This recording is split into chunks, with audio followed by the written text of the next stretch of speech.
Welcome back to our half-hour special, Arizona Basketball, the making of a new dynasty. There is one Wildcat who has had to overcome great tragedies both on and off the court. That's right, that's Kevin Parrom, and his story is well documented, but tonight he shares with us how he's turning those personal tragedies off the court into triumph on the court this season. I sat down with Kevin Parrom and he told me his story. Tragedy has a way of bringing most people to their knees. For Kevin Parrom, it brings him to the basketball court. In the summer of 2011, Parrom lost his beloved grandmother to breast cancer. Shortly after, his mom was diagnosed also with breast cancer. I had my days where, I felt very bad about what was going on, and I had a lot of teammates, that I was able to lean on. He returned home to visit his mother, who was in declining health.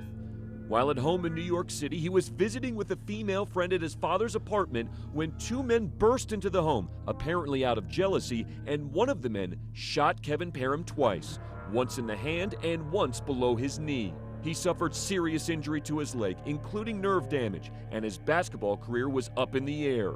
It made me grow up and it made me be more accountable for everything that's going on around me. Several weeks later, while recovering from his gunshot wounds and still mending from his broken heart after the loss of his grandmother, Kevin Parrom suffered yet another tragedy.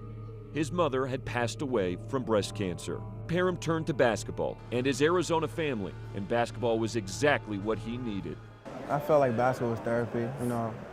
Throughout today, people asked me why I didn't redshirt, or coach felt like it'd be best for me to redshirt, but I felt like I needed to play last year. The reasons that we didn't redshirt him were all the right reasons, and most importantly that if we took the ability for him to be a part of a team a year ago, to travel with us, to have that carrot out there that he could play, I don't know if he'd still be with us because of all the hardship he had to deal with. A few weeks after his emotional return in 2011, Parrom suffered a season-ending foot injury just as he was becoming an impact player for the Wildcats.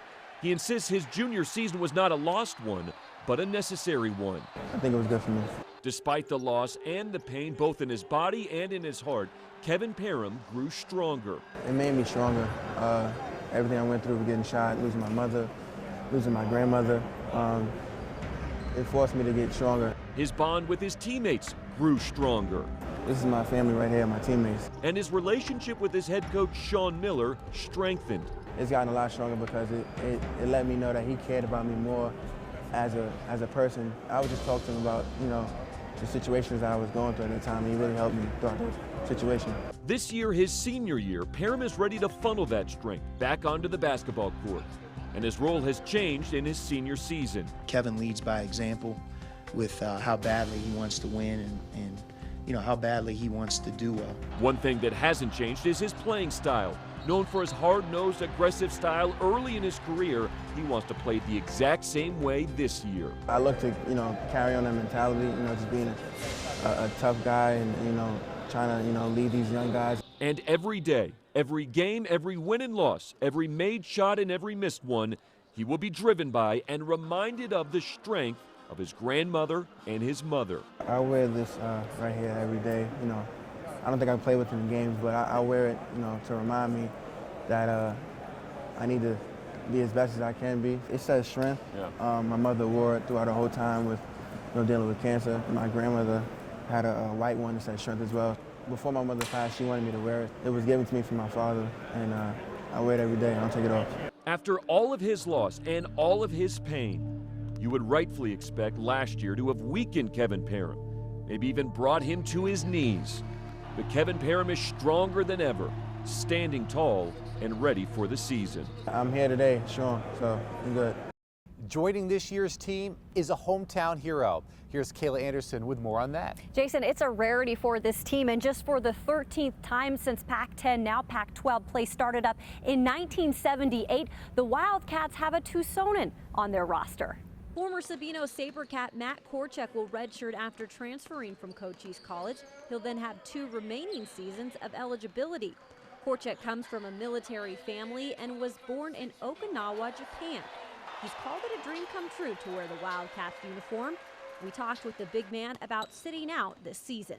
You just got to look at it as a positive. It's got to stay motivated. My hopes is that, the team benefits from, me practicing against them.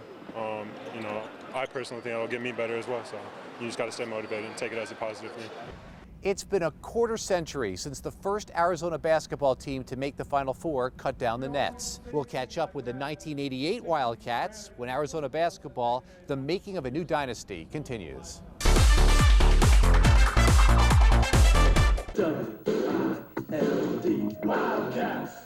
W-I-L-D Cats.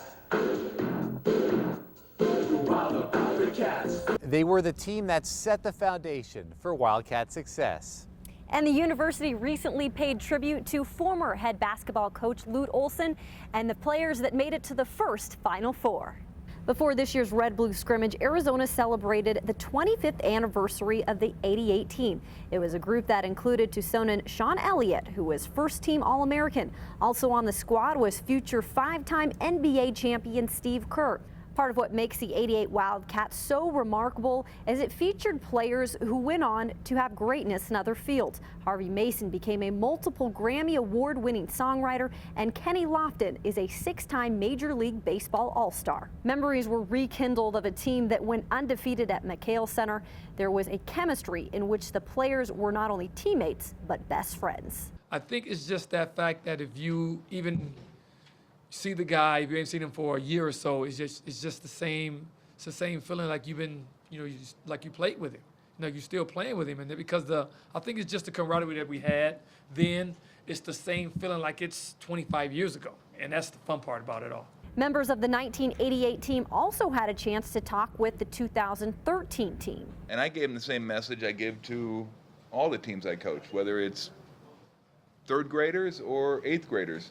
I'd say at the end of the game, make sure you're able to look your teammate in the eye and say, I gave you everything I had. I was just glad to see them as a group, seeing those guys and seeing how much, how many games they won, how successful they are now, whether it's on the court or off the court, or just, doing whatever they can to be successful for their families.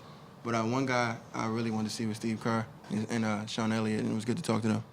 True Wildcat fans know the obstacles that this team has overcome the last couple of seasons, like off-the-court issues to Kevin Parrom's triumph over adversity.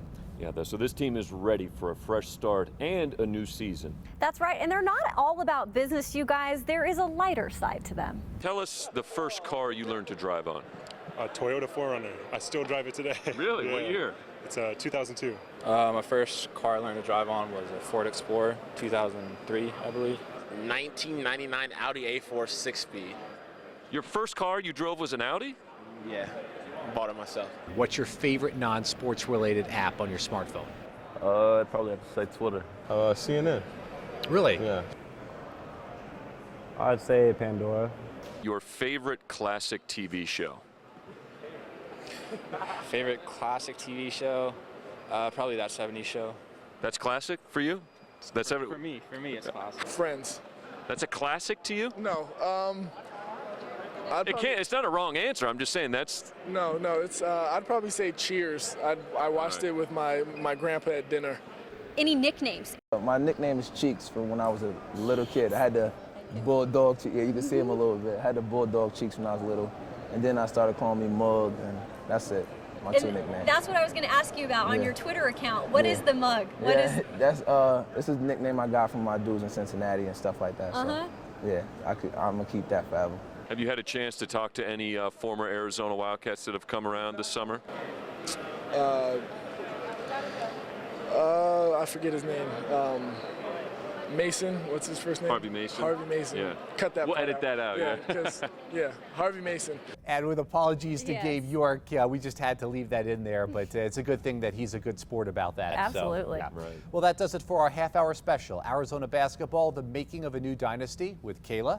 That's right, and you can go and follow us on Facebook and our new Twitter account, KGUN Sports. And Jody. And you can listen to me weekdays 4 to 6 on ESPN Tucson, 1490 and 104.9 FM. And of course, we'll all be at the games this year covering the Arizona basketball season as they look to return back to the NCAA tournament. Well, that does it for our half-hour special. I'm Jason Barr. Take care, everybody.